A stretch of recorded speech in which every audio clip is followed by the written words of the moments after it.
one I caught one was during the 4 and 8 running day. Now I'm catching it, which is now on the Southern Rail placement. It was seen at each event, if I can tell.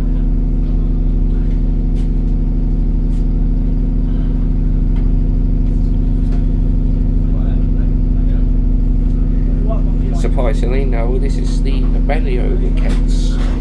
It's quite rare.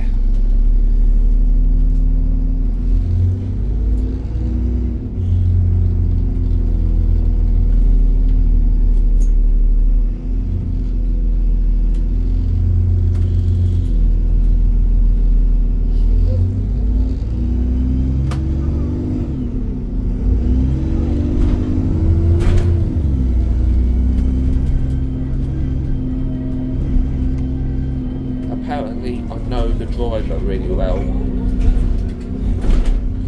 He recently commented on my videos about what I did the other vehicles with Chaseside, that he's the driver of this bus.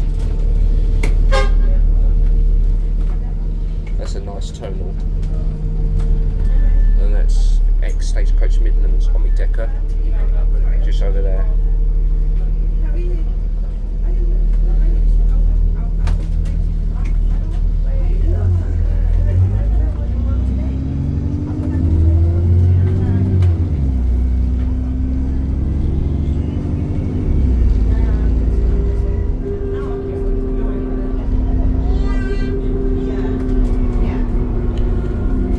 Take this far as Horsham.